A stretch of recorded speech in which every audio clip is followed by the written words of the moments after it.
श्रीमद्भागवतम स्कंध 3 अध्याय 30 भगवान कपिल द्वारा विपरीत कर्मों का वर्णन श्लोक क्रमांक 14। तत्राप्यजात निर्वेदो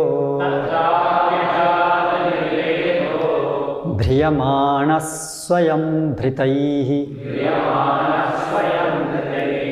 जरयोपात्तवैरूप्यो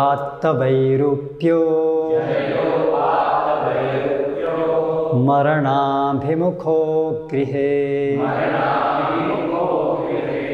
अनुवाद एवं तात्पर्य द्वारा कृष्ण कृपा मूर्ति श्री श्री माधा भाई चरणारविंद भक्तिवेदांत स्वामी श्रील प्रभुपाद। मूर्ख पारिवारिक व्यक्ति गृहस्थ जीवन से परांगमुख नहीं होता, यद्यपि अब उसका पालन उन लोगों के द्वारा किया जा रहा है जिन्हें पहले उसने पाला था। वृद्धावस्था के कारण उसका रूप विकृत हो जाता है और वह मृत्यु की तैयारी करने लगता है। तात्पर्य, पारिवारिक आकर्षण इतना प्रबल होता है कि मनुष्य अपनी वृद्धावस्था में अपने ही परिवार के सदस्यों द्वारा उपेक्षित होने पर भी परिवार के प्रति अपना प्रेम नहीं छोड़ पाता और वह घर में कुत्ते के समान रहा आता है। वैदिक जीवन शैली में मनुष्य को पारिवारिक जीवन का परित्याग कर देना था जब वह हट्टा कट्टा हो। अतः सलाह दी जाती है कि अधिक दुर्बल होने तथा भौतिक कार्यों में अत्यधिक निराश होने एवं मरने के पूर्व मनुष्य को चाहिए कि गृहस्थाश्रम त्याग कर जीवन के शेष दिन भगवान की सेवा में लगाए। अतः वैदिक शास्त्रों में आदेश दिया गया है कि ज्यों ही 50 वर्ष की आयु पूरी हो जाए, मनुष्य को चाहिए कि पारिवारिक जीवन त्याग कर जंगल में एकांत में रहे। अपने को पूरी तरह तैयार कर लेने के बाद सन्यासी होकर वह प्रत्येक व्यक्ति को घर घर में आध्यात्मिक जीवन का ज्ञान वितरित करे। श्रील प्रभुपाद तात्पर्य में जो वैदिक प्रणाली है उसके अंतर्गत वानप्रस्थ आश्रम क्यों महत्वपूर्ण है इसके विषय में बता रहे हैं, क्योंकि यहाँ भगवान कपिल जो व्यक्ति वैदिक संस्कृति का पालन नहीं करते और इस कारण इस भौतिक जगत में अत्यधिक आसक्त रहते हैं, उनकी क्या दुर्गति होती है इसका वर्णन इन श्लोकों में चल रहा है। यद्यपि वैदिक संस्कृति के अंतर्गत भी जब वैदिक संस्कृति थी अपनी अच्छी अवस्था में, तब भी सभी लोग तो एक जैसे नहीं थे, तब भी गृहमेधी लोग थे। ये वर्णन उस समय का चल रहा है, उन दिनों का। तो इस भौतिक जगत में तो ये आसक्तियों का होना स्वाभाविक है। इसीलिए वैदिक संस्कृति इस प्रकार से भगवान ने बनाई है कि कैसे इन आसक्तियों को दुर्बल किया जाए क्रमिक रूप से। तो वर्तमान जहाँ वैदिक संस्कृति बिल्कुल भी मतलब नकारी जा रही है खुलेआम बहुतायत में, तो इसके कारण लोगों की आसक्ति अत्यधिक बढ़ी हुई है और बहुत निकृष्ट अवस्था में लोग अपना पूरा जीवन ऐसे ही व्यतीत कर देते हैं। अंत समय तक भी किसी प्रकार का आत्म साक्षात्कार के प्रति उनकी रुचि उत्पन्न नहीं होती है। तो ये जो वृत्तांत हैं सब आज के परिवेश में बहुत स्पष्ट रूप से समझ में आते हैं। सामान्य बात है कि हम देखते हैं बूढ़े लोग टीवी देखते रहते हैं, लूडो सांप सीढ़ी खेलते रहते हैं।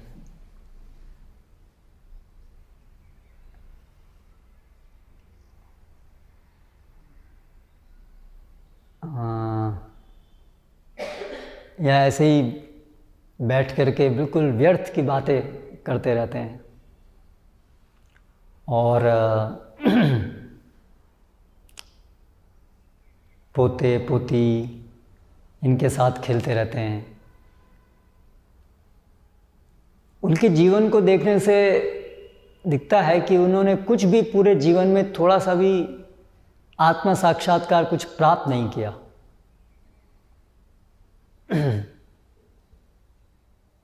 पराभावस्तावद अबोध जाता यावन्न जिज्ञासत आत्मतत्वम।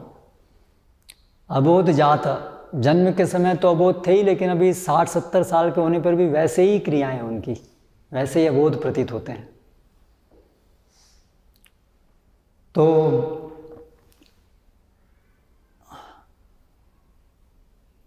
यहाँ पर जो वृत्तांत है, कैसे अपने ही स्वजनों के द्वारा वो तिरस्कृत होते हैं, वो सब भी बहुत आसानी से हम देखते हैं।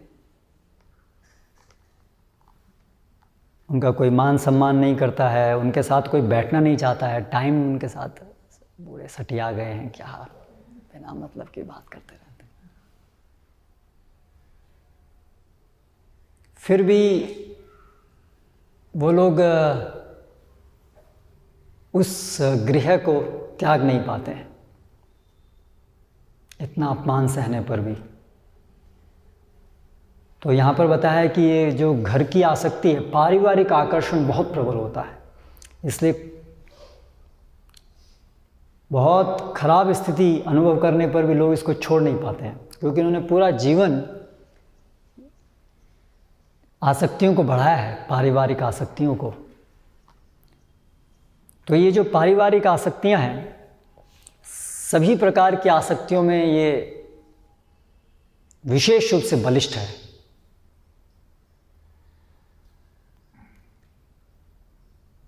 बहुत प्रकार की आसक्तियां हैं, चीज़ों से आसक्तियां,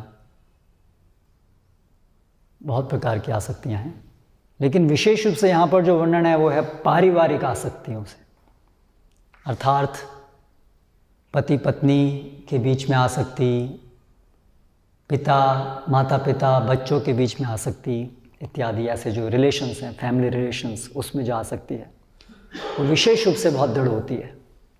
सभी आसक्तियों का जो मूल है, भगवान कपिल ही इससे पहले बताए, अहम ममाभिमानोत्थई कामलोभादिभिर्मलई। ये जो सब काम इत्यादि, आसक्ति मतलब ये काम, इसका मूल है अहम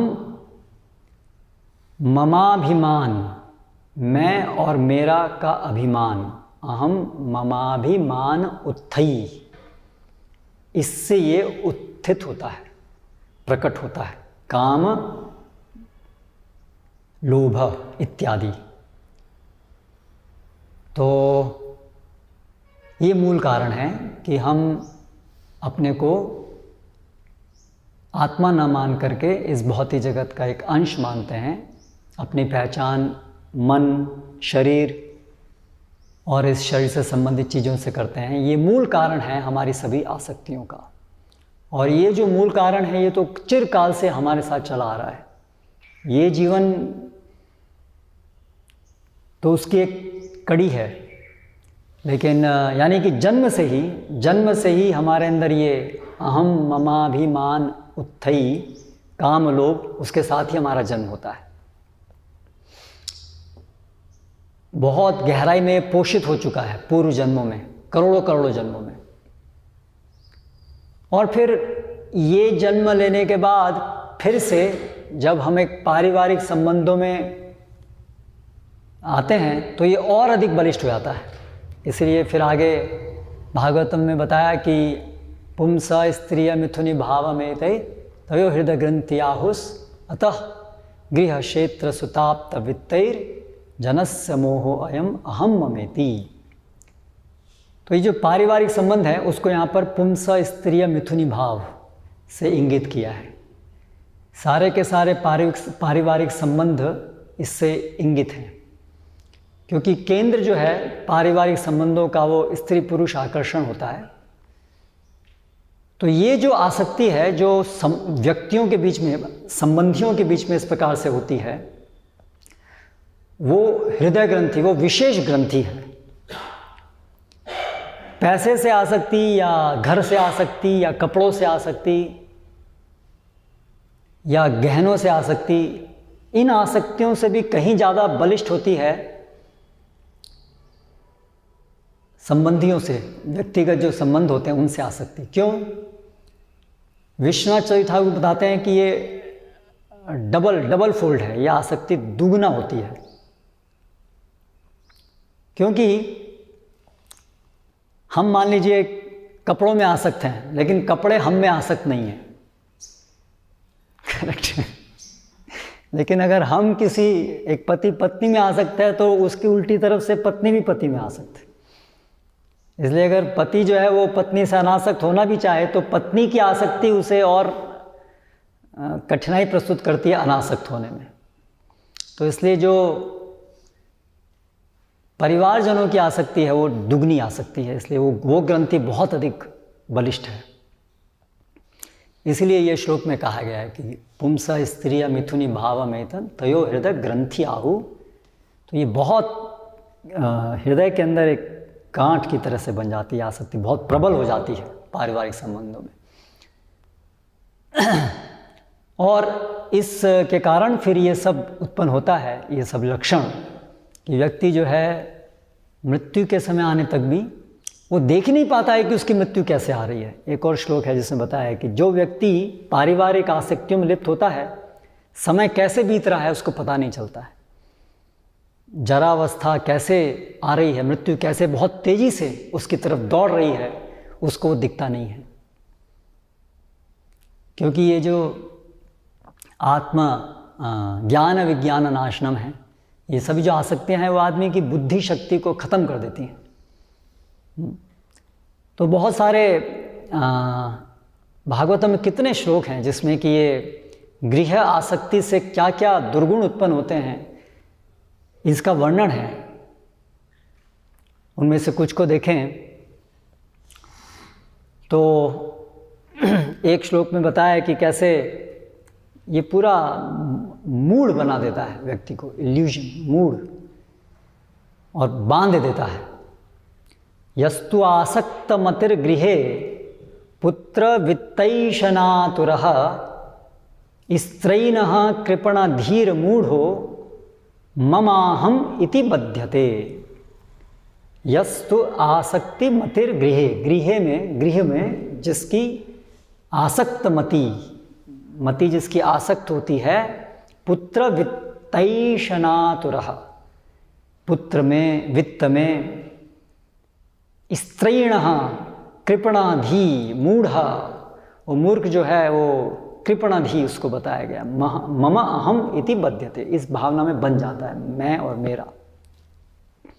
उसी प्रकार प्रहलाद महाराज भी बताते हैं, जब उनके पिता ने उनसे पूछा सर्वश्रेष्ठ तुमने क्या सीखा, तो उन्होंने कहा तत्साधु मन्ये असुरवर्य देहिनाम सदा समुद्विग्न धीयाम असद्गृहात समुद्विग्न धीयाम। एक और परिणाम क्या है इसका, गृह आसक्ति का, सदा समुद्विग्न धीयाम, हमेशा जो है उद्विग्न रहती है चेतना, चिंताओं से ग्रस्त रहता है। कितनी सटीक बात है। हम भक्तों से जब बात करते हैं, विशेष रूप से जो गृहस्थ भक्त हैं, और गृहस्थ भक्त में भी हम देख सकते हैं, तो अन्य जो भक्त नहीं है उनके विषय में क्या कहा जाए, तो वो लोग हमेशा चिंताग्रस्त रहते हैं, अनेक प्रकार की चिंताएं उनको सताती रहती हैं, नींद नहीं आती है उनको, इतनी चिंताएं रहती हैं, बहुत कई घंटे लेटे रहना पड़ता है तब जाके कुछ थोड़ी बहुत नींद आती है।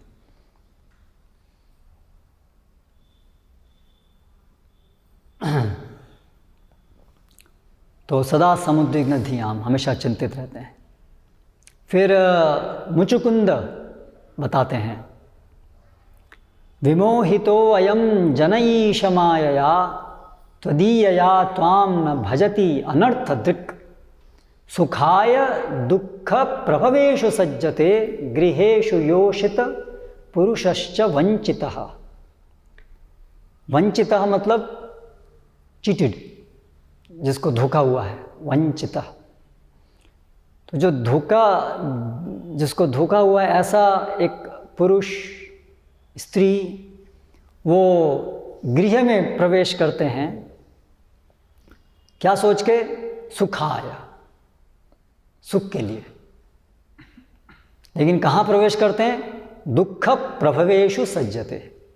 दुख प्रभव, प्रभव मतलब सोर्स, दुख के स्रोत, दुख के आगार में प्रवेश करते हैं सोच करके कि ये सुख के लिए हम जा रहे हैं। करेक्ट।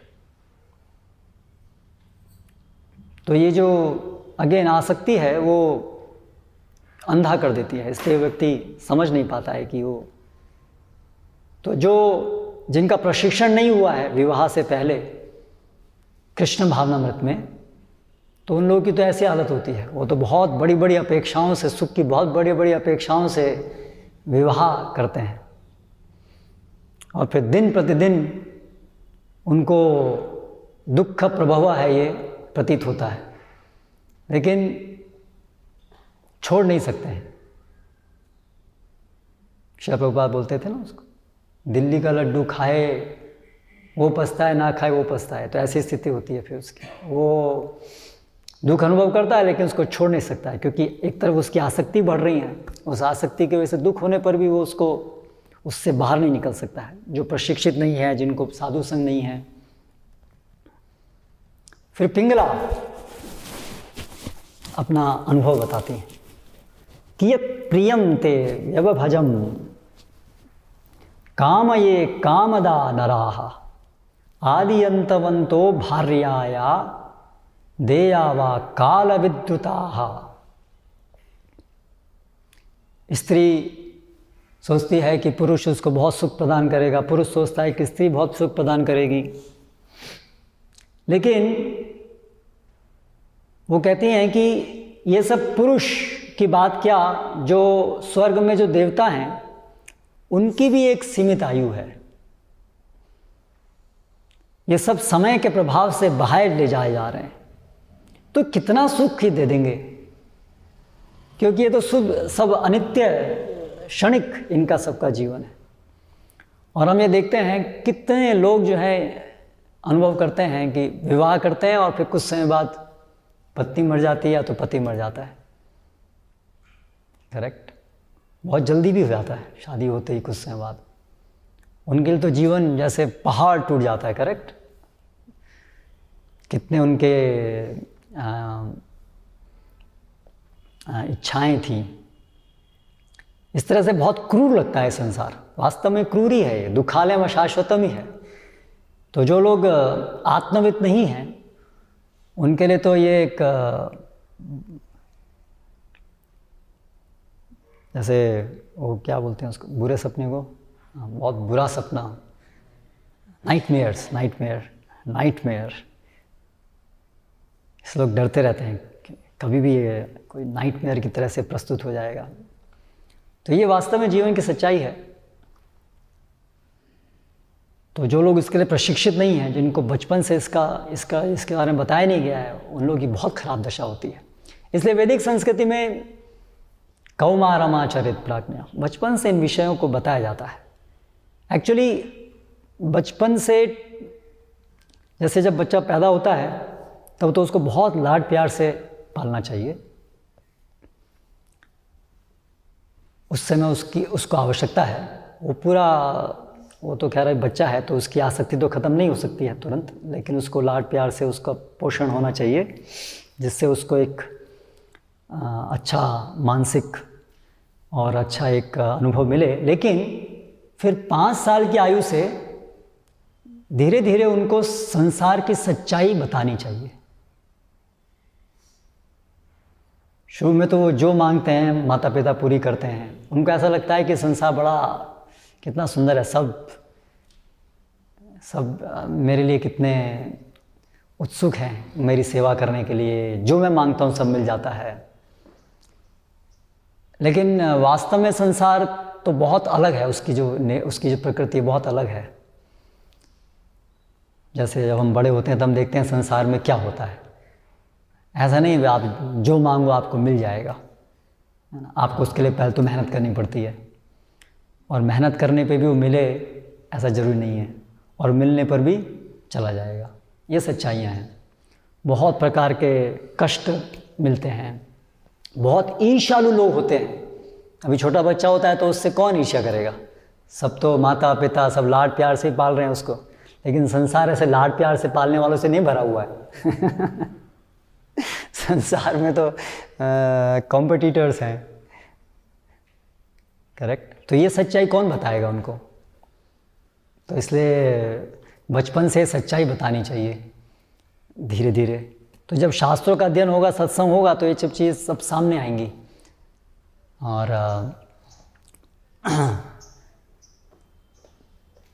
तो इस जगत में आसक्ति को बढ़ाना नहीं है, इसलिए ये प्रशिक्षण है कि ये जगत में आसक्ति है, लेकिन ये हमारी बीमारी है। इसलिए पूरा प्रशिक्षण इसी तरह से ही होना चाहिए कि कैसे इससे हमें बाहर निकलना है। और इसी समझ से फिर विवाह यज्ञ में प्रवेश होना चाहिए, ना कि आजकल की तरह से।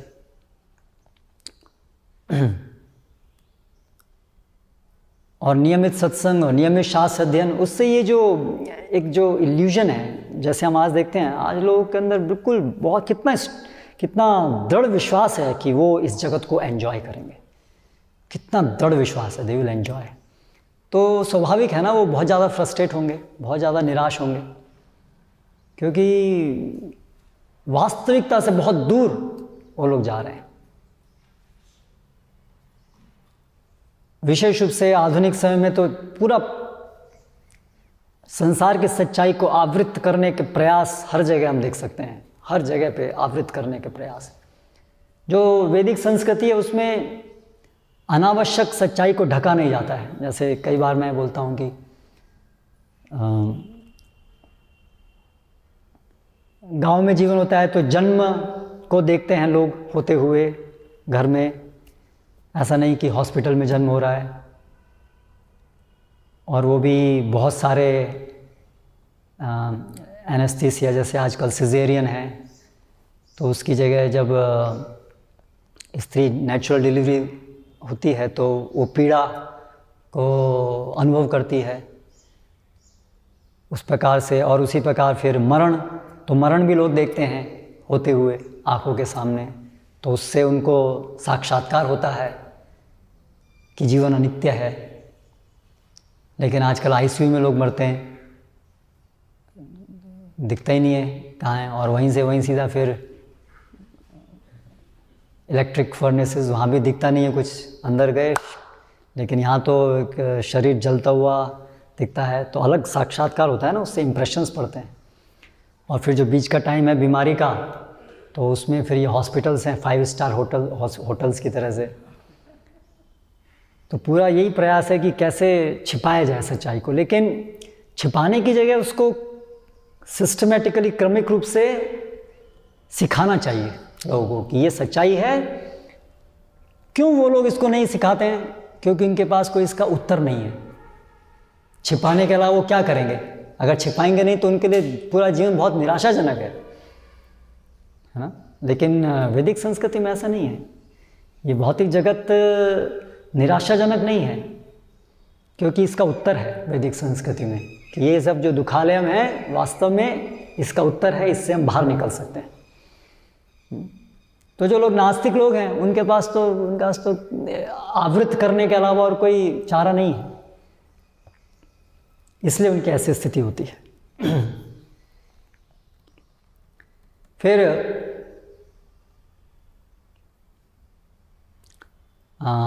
फैमिली रिलेशंस, फैमिली अटैचमेंट, पारिवारिक आसक्ति को बताते हैं कि तावद रागादयः स्तेनास तावद कारागृहं गृहं तावन मोहोऽङ्घ्रि निगडो यावत कृष्ण न ते जनाः। इस भौतिक जगत का जो भी राग है वो चोरों के समान रहता है, घर जेल के समान रहता है। कारागृहं गृहं, लोगों का घर जो है वो जेल के समान है।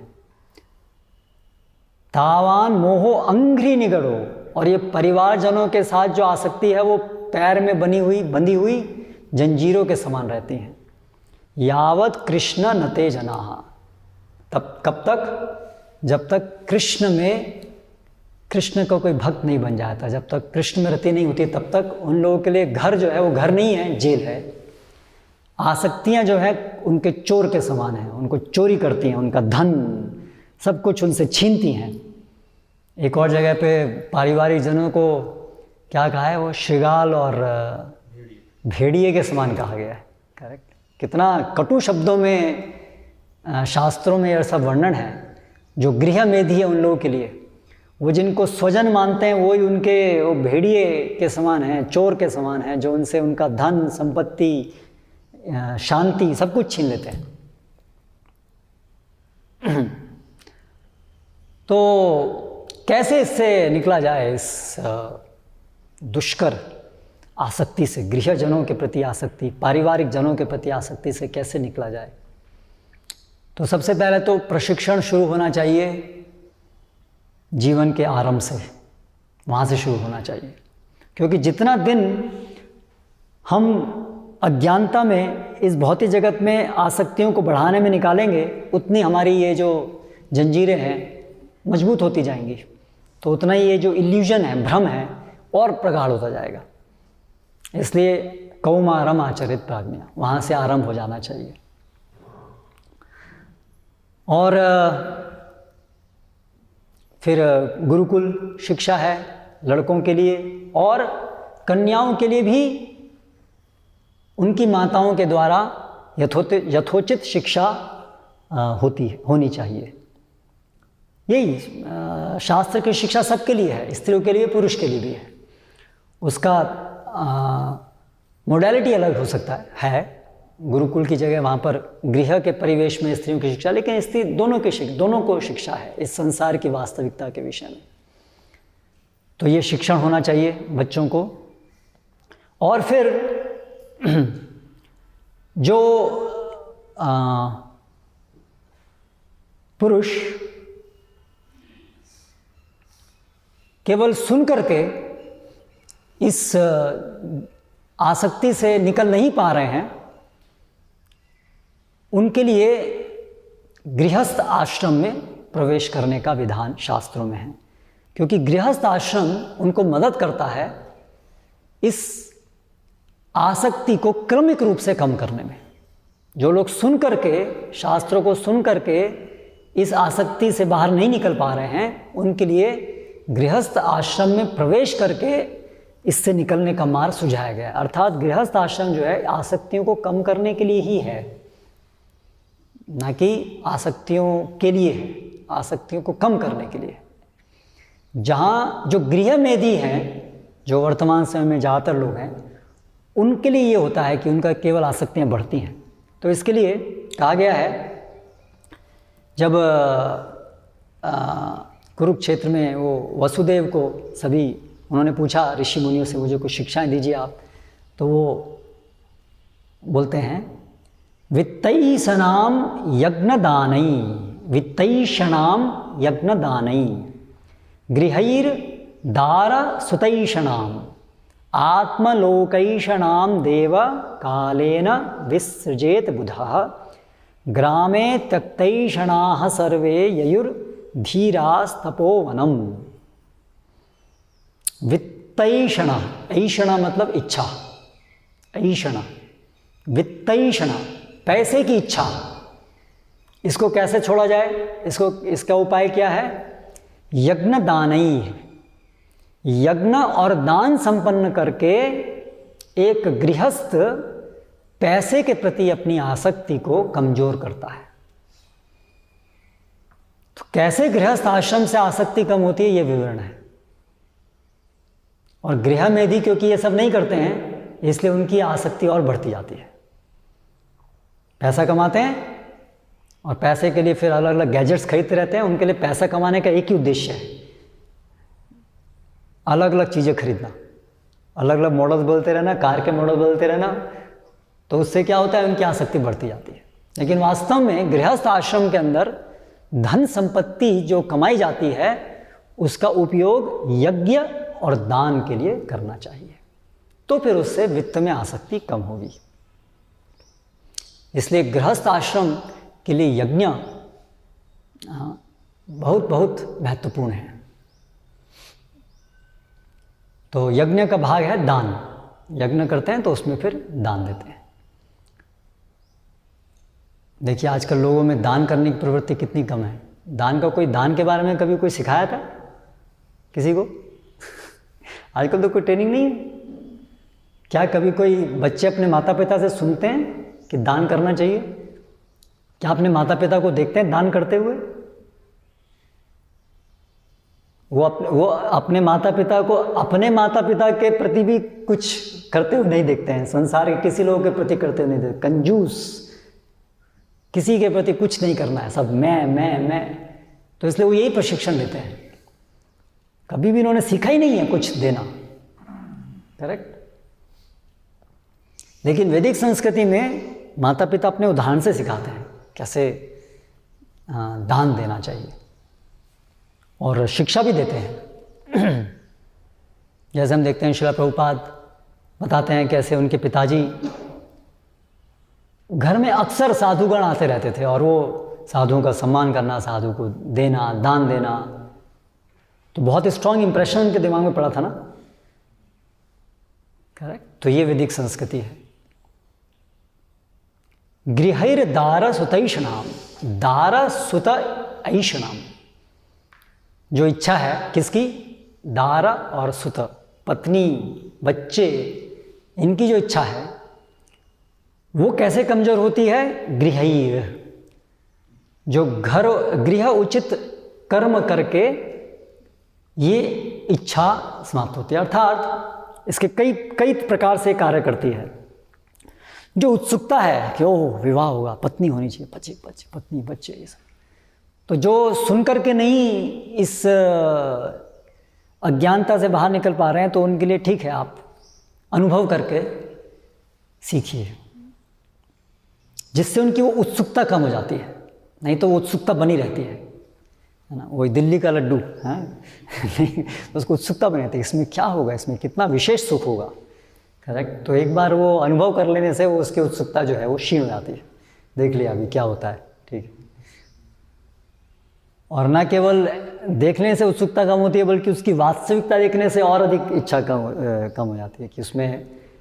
और ये भौतिक जगत के सभी सुखों के विषय में ऐसा ही है। लेकिन क्या है कि भौतिक सुख तो क्षणिक होते हैं और वो कभी भी आत्मा को संतुष्ट नहीं करते हैं, इसलिए अंततः तो उससे निराशा ही होती है। लेकिन जब ये विशेष रूप से सत्संगी जो होते हैं, जो एक तरफ शास्त्रों को सुन रहे हैं और एक तरफ भौतिक जगत में भोग करने का प्रयास करने के लिए विवश हैं, तो वो लोगों को साक्षात्कार होता है। करेक्ट। एक तरफ वो सुन रहे हैं कि ये सब, इसमें सुख नहीं है, इससे आत्मा संतुष्ट नहीं हो सकती है, लेकिन वो साक्षात्कार नहीं हो रहा है सुन करके। तो फिर वो लोग जब उसको क्रियान्वित करते हैं तो उनको वो वचन और वो अनुभव, वो दोनों चीज़ें मिक्स होती हैं तो उससे साक्षात्कार होता है। लेकिन जो लोग ये सुन नहीं रहे हैं और जो लोग इसके लिए प्रयासरत नहीं हैं बल्कि उल्टी दिशा में उनका कन्विक्शन है, तो वो जब ये प्रयास करते हैं और दुख अनुभव होता है तो उनको क्या लगता है मेरे प्रयास कम है, अभी और बढ़ाने चाहिए। उनको ऐसा कंक्लूजन पे वो आते हैं, क्योंकि वो सही सोच से सुन नहीं रहे हैं, गलत सोच से सुन रहे हैं। सब लोग बोल रहे हैं अच्छा आपको सुख नहीं मिला, आप हमारे पास आ जाओ, हमारे पास नया फार्मूला है। वो मोटिवेशनल स्पीकर उनको बताएंगे कि नहीं ऐसा नहीं है, देखो आप और आगे बढ़ो। तो उनको लगता है शायद मैंने कुछ कमी की है, अभी और आगे जाना चाहिए।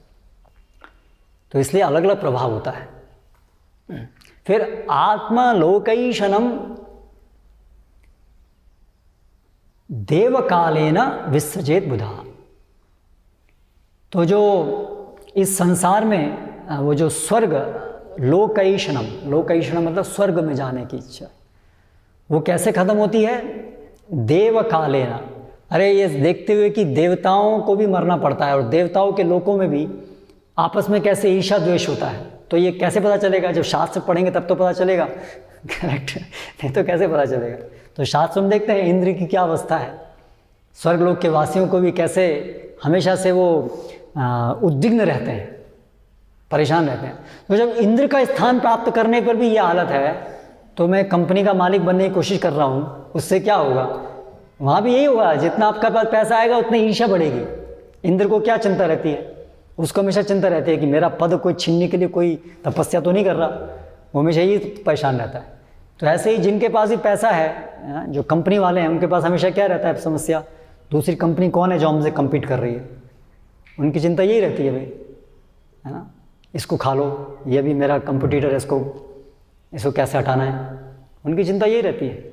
तो ये सब जब वृत्तांत सुनते हैं और जब खुद भी ऐसा प्रयास करते हैं, देखते हैं कि जितना हम आगे बढ़ेंगे उतना लोगों के प्रति ईर्ष्या, लोगों में ईर्ष्या आएगी हमारे प्रति, और कभी भी हम सुखी नहीं रहेंगे।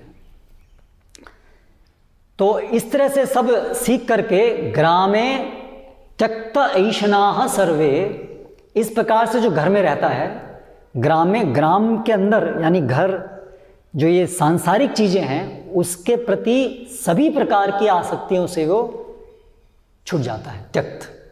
और फिर ययुहु धीरास तपो वनम, इस प्रकार से उसको ययु मतलब जाना चाहिए, धीरा जो धीर बन गया है, तपोवनम, तपोवनम में उसको फिर वो जाना चाहिए। तो इसलिए जिसने वास्तव में गृहस्थ आश्रम ढंग से जिया है वो वानप्रस्थ बनेगा, और जो गृह में यदि रहा है वो कैसे वानप्रस्थ बनेगा? उसकी हालत ऐसी होगी जो कपिल भगवान बता रहे हैं। तो इसलिए वैदिक संस्कृति में जिसने ब्रह्मचर्य आश्रम, जिसने गृहस्थ आश्रम पालन किया है, उसके लिए सरल होगा वानप्रस्थ आश्रम में जाना।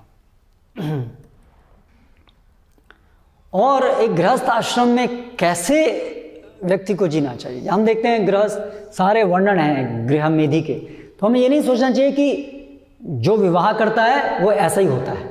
कई बार भक्तों के अंदर ये विचार आता है जो भी शादी कर रहा है वो तो यही है, वो जो हम वृत्तांत सुन रहे हैं सब, ये अनआइडियल है, ये आदर्श नहीं है। ये जो गृह मेधी हैं उनके लिए है, लेकिन वास्तव में ऐसा नहीं। तो फिर भगवान ने आश्रम बनाया ना, ये गृहस्थ आश्रम है, और तो वो अवहेलना उसकी नहीं है। वास्तव में गृहस्थ आश्रम के अगर नियम पालन किए जाए, उसको सही भावना में समझा जाए, तो उससे ज़्यादातर लोगों की प्रगति का मार्ग तो यही है, ज़्यादातर लोगों की प्रगति का मार्ग तो यही है। इसलिए कृत्रिम रूप से केवल गृहस्थ ना समझ करके गृहस्थ आश्रम को केवल उससे घृणा करके कोई ब्रह्मचारी रहने का केवल प्रयास करता है, जो ब्रह्मचारी रह नहीं पाएगा, क्योंकि उसका उस प्रकार का साक्षात्कार नहीं है सुनने से, केवल सुन करके वो साक्षात्कार नहीं हो रहा है, लेकिन वो केवल ये कृत्रिम से सोचा है कि गृहस्थ बनना तो मतलब यही है, बस ऐसा ही होगा फिर तो फिर वो ज़बरदस्ती ब्रह्मचारी बनने का प्रयास करेगा तो वो वहाँ भी विफल होगा। तो इसलिए ये भी सही इस प्रकार समझना है कि जिन लोगों के अंदर केवल सुन करके आसक्ति खत्म नहीं होती है, उनके लिए सही प्रकार से गृहस्थ आश्रम में उनके लिए जाना जरूरी है। इसलिए वर्णाश्रम के अंदर गृहस्थ आश्रम का बहुत उपयोग है, बहुत महत्वपूर्ण है। तो उसके लिए ऋषभदेव क्या कहते हैं, गृहस्थ आश्रम में क्या होना चाहिए? कुछ तो हमने ऊपर सुना, फिर वो आए कहते हैं, ये वा मयीशे कृत सौहृदार्था जनेषु देहं भर वार्तिकेषु गृहेषु जायात्मज रातिमत्सु न प्रीतियुक्ता यावत् अर्थाश्च लोके। तो ये वा मय ईश कृत सौहृदार्थ, तो एक गृहस्थ का मेरे प्रति सौहृदार्थ, प्रगाढ़ प्रेम होना चाहिए। जनेषु देहं भर वार्तिकेषु, जनेषु और जो उसके जो लोग हैं, परिवारजन मित्रजन, उनमें देहांभर वार्तिकेषु, देह अंबर वार्तिकेषु, जो जीविकोपार्जन के तरीके हैं, हमारे जो कार्य हैं, गृह के कार्य हैं, पैसा उपार्जन के कार्य हैं, उनमें गृहेषु घर में, जया आत्मज रातिमत्सु जो जया, आत्मजा, पत्नी, बच्चे, उनके प्रति जो लगाव है उसमें न प्रीति युक्ता, उन सब में प्रीति युक्त नहीं होना चाहिए। यावद अर्थश्च लोके, केवल जितना कर्तव्य पालन के लिए जरूरी है उतना ही उनसे संबंध रखना चाहिए। अनावश्यक आसक्त होकर के गृहस्थ जीवन में नहीं जीना चाहिए। आसक्ति तो भगवान में रखनी चाहिए और गृहस्थ आश्रम में कर्तव्यता की भावना से जीना चाहिए। ये उपदेश देते हैं ऋषभदेव। तो वैदिक संस्कृति में हर जगह कर्तव्य परायणता है, न कि राग परायणता। हमारा जो वर्तमान समाज है या जो अज्ञानता युक्त समाज है वो क्या सिखाता है? हर चीज को इसमें सुख ढूंढने का प्रयास करता है। करेक्ट? शादी कर रहे हैं, सुख ढूंढने का प्रयास कर रहे हैं। संतान प्राप्त कर रहे हैं, सुख ढूंढने का प्रयास कर रहे हैं। लेकिन वैदिक संस्कृति ये सुख के प्रयास नहीं करने हैं इसमें, बल्कि जान रहे हैं कि ये सुख के प्रयास नहीं, ये केवल इल्यूजरी हैप्पीनेस है, माया सुख है। इससे उसमें सुख ढूंढने का प्रयास नहीं करना है। सुख का प्रयास केवल कृष्ण सेवा में है। लेकिन हृदय के अंदर वो मिथ्या सुख की इच्छा तो है, तो क्या करें? तो उन क्रियाओं को जिससे हमें मिथ्या सुख मिलने की आशा दिख रही है, उनको कर्तव्य की भावना में लेना चाहिए। तो कर्तव्य की भावना से करने से उनके अंदर जो ये मिथ्या आसक्ति है वो खत्म होगी। इसलिए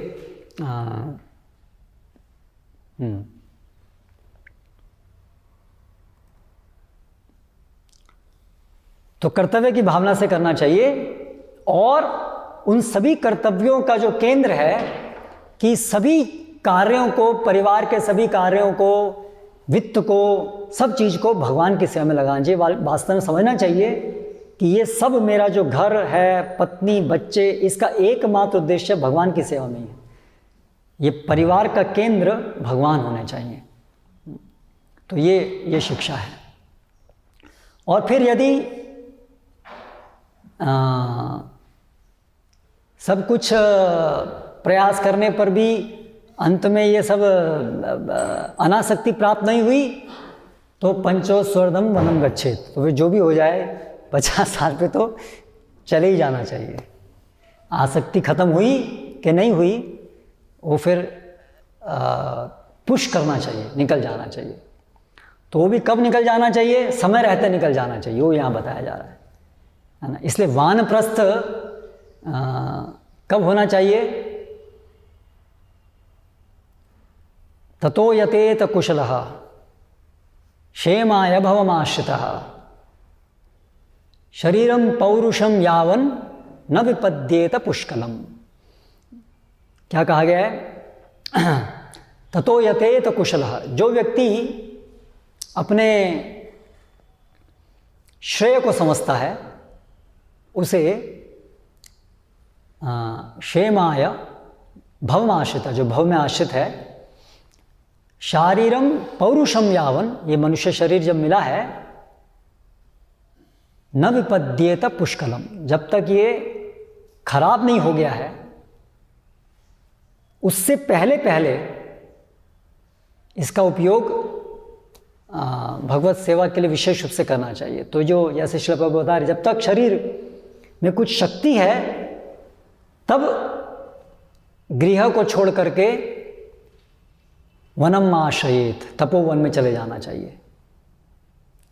जब बूढ़े हो गए तो फिर वन में जाने का संकल्प कैसे होगा?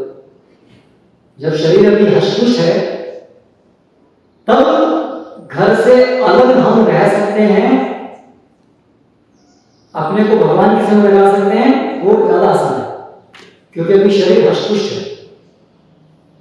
इसलिए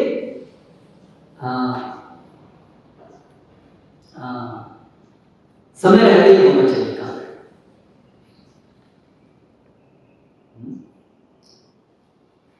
तो उसके लिए आजकल तो वैसे भी लोगों के शरीर बहुत जल्दी खराब हो जाते हैं। अभी मैं किससे बात कर रहा था? हाँ, नेपाल से एक लड़का आया था उधर आसाम में, कॉलेज में पढ़ रहा है। हृदय के अंदर वो है ऑलरेडी ब्लॉकेड, कोलेस्ट्रॉल बढ़ा हुआ है, आर्टरीज जो हैं अभी से ही वो हो रही हैं, 2-3 ऑलरेडी उसके अंदर 22-23 साल का लड़का है। तो अभी कब वानप्रस्थ जाएंगे अभी ऐसा शरीर हो गया है। लेकिन फिर भी जितना हो सके तो उसके लिए क्या ज़रूरी है? एक तो फिर आजकल एक और समस्या क्या है, आजकल तो विवाह ही इतना लेट होता है, तो वानप्रस्थ का समय कब आएगा? वो तो वैसे ही शरीर तो खराब हो ही चुका होगा जब तक बच्चे बड़े नहीं होंगे। तो एक के बाद एक ही जो हमारी जो आधुनिक विचारधारा है और उसकी वजह से जो हम समाज बना रहे हैं, हर चीज़ उल्टी है। इसलिए वो सब जो भी सही होना चाहिए वो सही कर ही नहीं सकते हैं आप, करेक्ट। तो वो जो विवाह है वो होगा आजकल 30, 33, 35 नॉर्मल है, ठीक है। आजकल हम देखते हैं लोगों की आयु, बाल पूरे गंजे हो गए, बाल नहीं है, और बच्चे छोटे से बच्चे उनके साथ में कुछ सही में नहीं आता क्या ये। अभी तो दादाजी की एज के लग रहे हैं, वहाँ पर उनके छोटे छोटे बच्चे होंगे। Looks very odd, correct. पूरा अपसाइड डाउन है। आज की सोसाइटी यही सिखाती है, यही प्रेरित करती है, विवाह जो है वो लेट करो, और फिर धीरे करो ही मत, करेक्ट। लेकिन व्यभिचार करो, ऐसा नहीं कि वो अनासक्त हो जाओ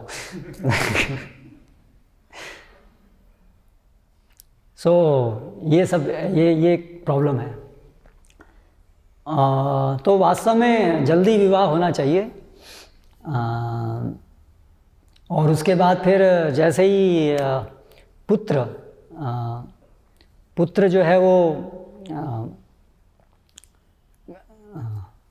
कर्दम ऋषि तो कपिल भगवान के आते ही चले गए थे, अभी लड़का हो गया, अभी ठीक है, अभी दैट्स इट। पर कम से कम ठीक है, अधिक से अधिक अगर लड़का जो है उसने अपना वो थोड़ा बड़ा हो गया, अपना कार्यभार संभाल लिया, वो देख लेगा। और ऐसा भी नहीं है कि जब तक अंतिम संतान सेट नहीं हो तब तक आपको रहना है। वास्तव में जो बड़ा पुत्र होता है उसकी जिम्मेदारी होती है, वो सब घर को संभालेगा। ऐसा जरूरी नहीं है कि उसको लास्ट तक भी रहना है। कई बार ये प्रश्न होता है ना कि अधिक संतान होंगी तो फिर तो हम अधिक लास्ट तक ही रहेंगे, फिर नहीं, ऐसा नहीं है। सबसे बड़ा जो पुत्र है वो फिर आगे देख लेगा। तो इस तरह से हम देखते हैं ये वैदिक संस्कृति के सारे एलिमेंट्स कितने सुंदर तरीके से भगवान के द्वारा बनाए गए हैं, नियोजित किए गए हैं, इसीलिए कि कैसे हम इस भौतिक जगत से आसक्ति को हटाएं। तो अंततः भौतिक आसक्तियों को हटाने का जो परम तरीका है वो है कि अपने चित्त को भगवान की सेवा में लगाना है। तो ये जो पारिवारिक आसक्ति है वो कभी हटेगी? जब कृष्ण में आसक्ति होगी। ये उसका अंतिम पाश है, अंतिम उपाय है। बाकी चीज़ें हेल्प करेंगी लेकिन अंततः तब हटेगी। इसलिए कपिल भगवान एक और कहते हैं, चेतः खल्वस्य बंधाय मुक्तये चात्मनो मतम गुणेषु सक्तम बंधाय रतम वा पुंसी मुक्तये।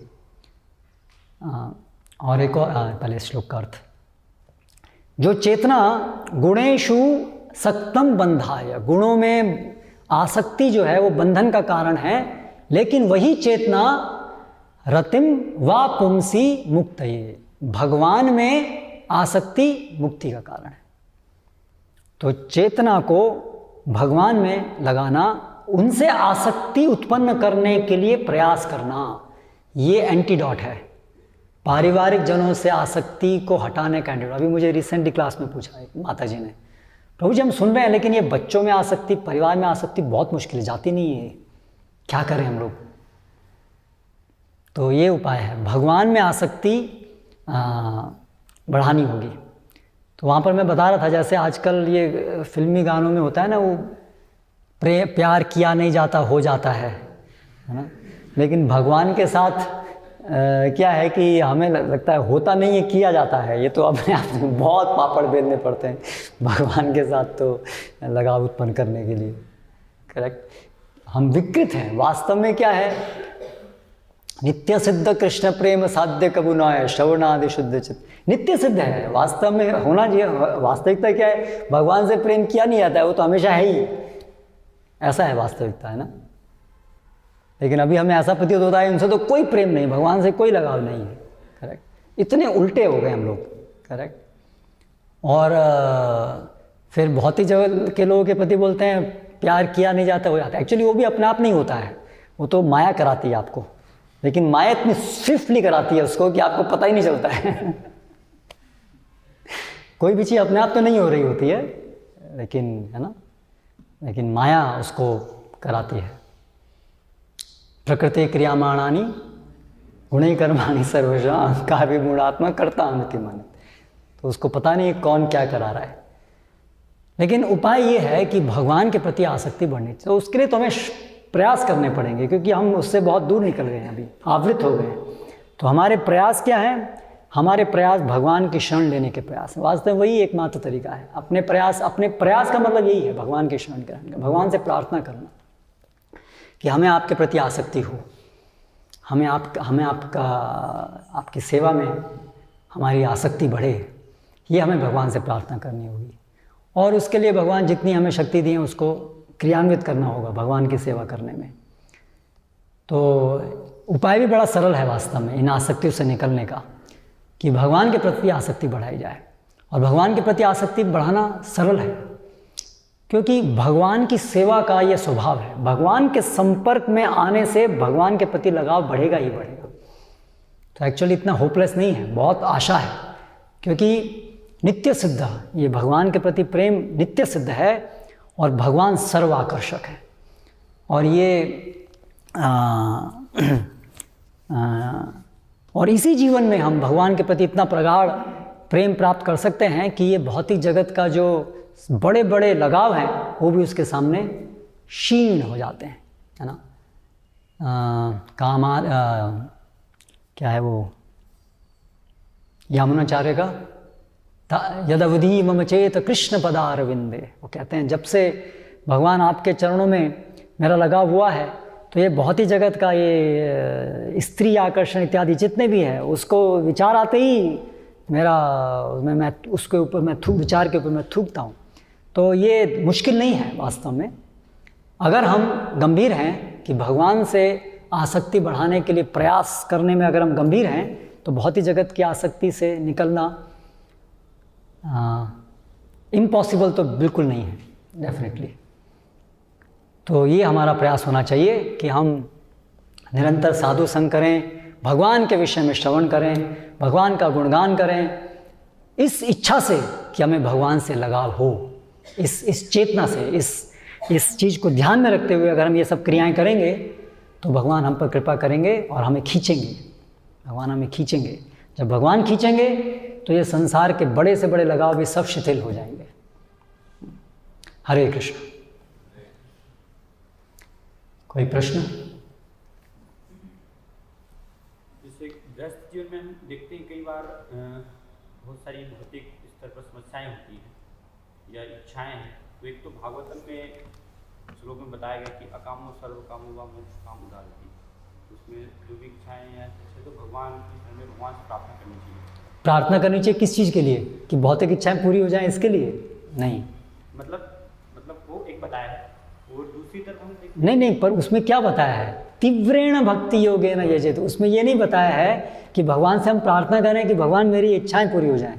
इसलिए उसका श्लोक का अर्थ है अकाम सर्व कामा मोक्ष काम उदारदी तीव्रेण भक्ति योगेन यजेत पुरुषम। वहाँ पर तीव्रता का जो अर्थ है विश्वनाथ ठाकुर बताते हैं आचार्य कि जो अन्याभिलाषिता शून्यम ज्ञान कर्मादि अनावृतम। तो ज्ञान कर्मादि अनावृतम वाला भाग जो है वो तीव्रता, अन्याभिलाषिता शून्यम नहीं है। अभी हमारी इच्छाएं हैं लेकिन भक्ति तीव्र होनी चाहिए, भगवान की सेवा में उनकी उसमें दृढ़ता रहनी चाहिए जी।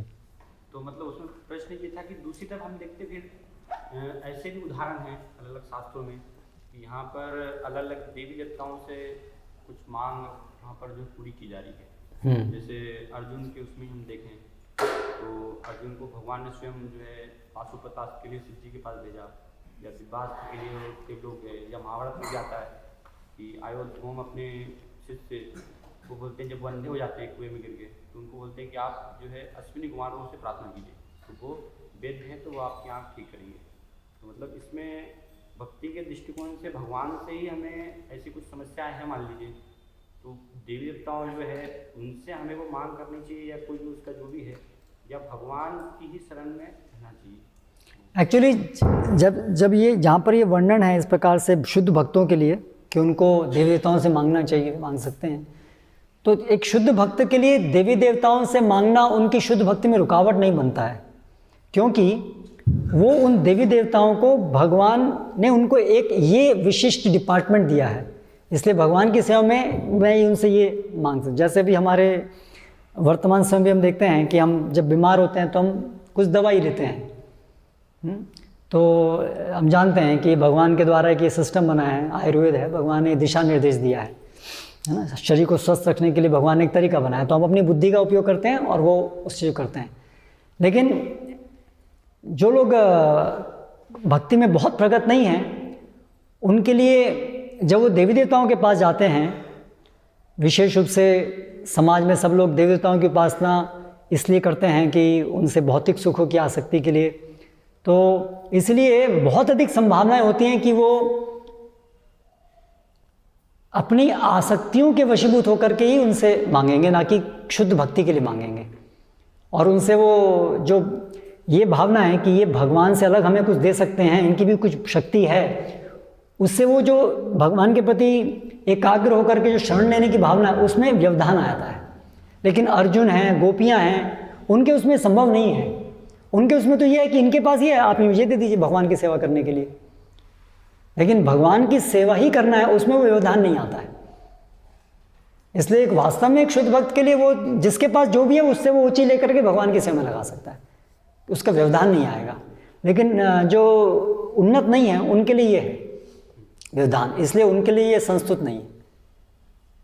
मतलब अगर आवश्यकता कभी ऐसा है तो वो भी उपाय अपनाया जा सकता है भक्तों के केस में भी, देवताओं से मांगने का। मतलब जैसे ये है कि जैसे उदाहरण है महाभारत में कि अंधे हुए तो उनको गुरु ने आदेश दिया कि आप जो है अश्विनी कुमार से प्रार्थना कीजिए, तो वही मतलब नहीं, पर कौन से भक्त, तो साधक भक्तों के लिए ये तो नहीं है,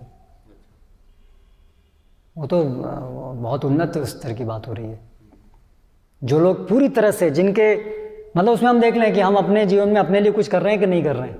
अगर केवल सारा कृष्ण के लिए कर रहे हैं तो आप कर सकते हैं, जैसे प्रभा बोले वो गणेश जी, हाँ बोले आप गणेश जी की पूजा करो और जितना भी पैसा है पूरा करोड़ करोड़ रुपए सब, तो कर सकते हैं। तो उसमें अगर हम पूरी तरह से निष्ठ हैं कि हमारे उसमें कोई व्यवधान नहीं आएगा, केवल कृष्ण की सेवा में ही पूरी निष्ठ है, तो हम कर सकते हैं। तो हम केवल उसको देखेंगे कि ये कृष्ण के अंश है, इनकी शक्ति है, चलो इससे जो ले लो भगवान, अन्यथा नहीं कर सकते हैं, अन्यथा वो व्यवधान आ जाएगा। तो जनरली नो। यस तो जी ऐसा मैंने सुना था कि जो श्री संप्रदाय मध्व संप्रदाय है उनका ये कहना है कि जो संन्यास गृहस्थ आश्रम के बाद ग्रहण करते हैं उनका संन्यास स्थिर रहता है और अन्यथा स्थिरता उस स्तर की आ नहीं पाती, जो अनुभव गृहस्थ आश्रम में मतलब वो तो व्यक्ति केस टू केस डिपेंड करेगा। ज़्यादातर लोगों के लिए तो सही है, ज़्यादातर लोगों के लिए तो गृहस्थ आश्रम में जाने के बाद ही उनका वैराग्य आएगा, इससे तो गृहस्थ आश्रम मना है ज़्यादातर लोगों के लिए। लेकिन ये उसका ये अर्थ तो शायद वो नहीं निकालते हैं कि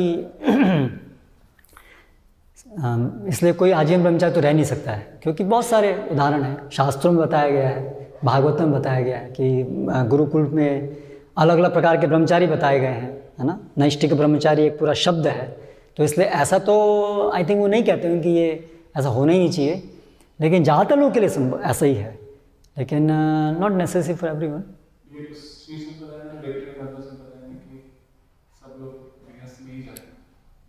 मध्वाचार्य वैसे नैष्ठिक ब्रह्मचारी नहीं, प्रमोट तो नहीं किया जाता। इवन हमारी सोसाइटी में भी वी कैन नॉट प्रमोट कि सब लोग ऐसा करो। हमें भी बहुत सोच समझ के ही किसी को नैष्ठिक ब्रह्मचारी रहने के लिए हम बोल सकते हैं, क्योंकि वो यथार्थ, वो ऑब्जर्वेशन, वो वास्तविकता है। लेकिन वो एक सिद्धांत नहीं है कि जो भी ब्रह्मचारी होगा वो तो, कोई नैष्ठिक ब्रह्मचारी तो हमेशा कमजोरी होगा, हर जो भी उससे जो गृहस्थ से आया है, ऐसा कोई सैद्धांतिक रूप में हम इसको नहीं रख सकते हैं। जनरली ऑब्जर्व्ड इज दिस, पर सिद्धांत की तरह से नहीं ले सकते हैं कि तो होगा ही, कोई भी जो ऐसे आएगा वो ऐसे करने होगा। It's not like that.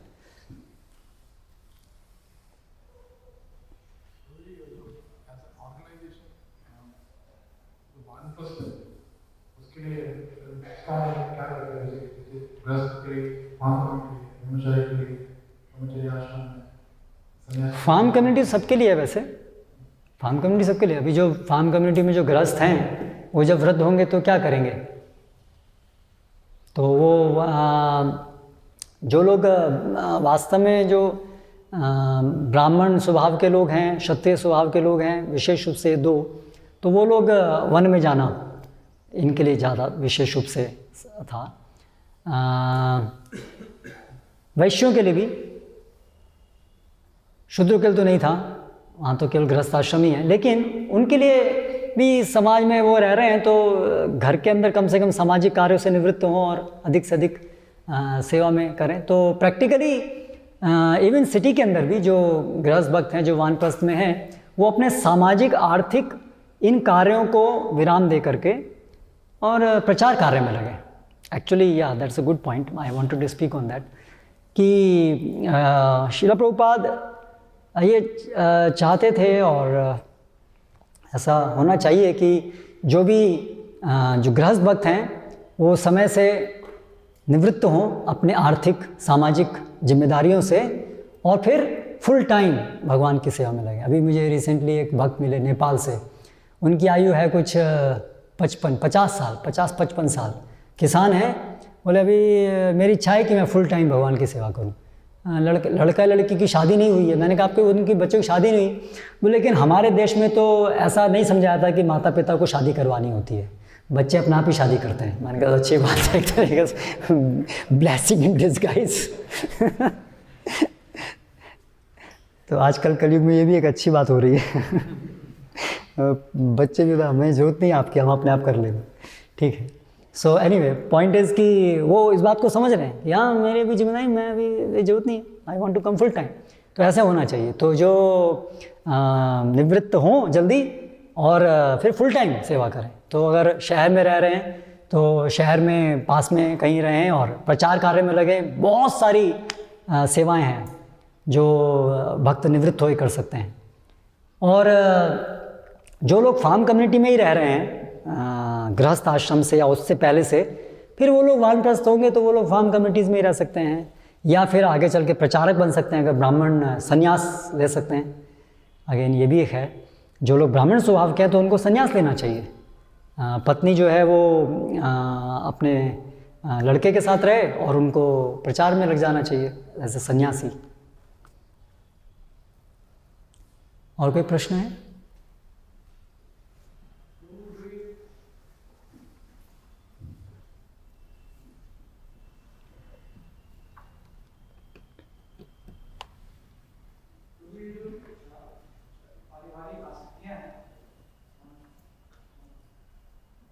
बोलिए, कोई बात।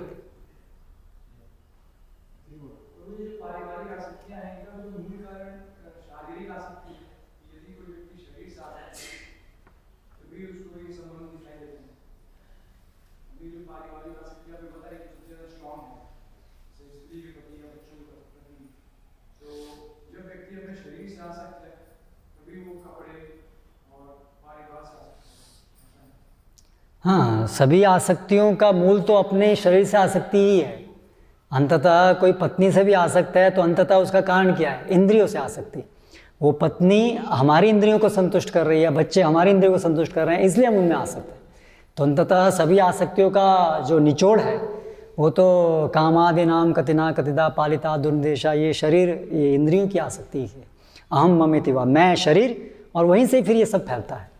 Yes, that's a root. Shri Prabhupada की जय।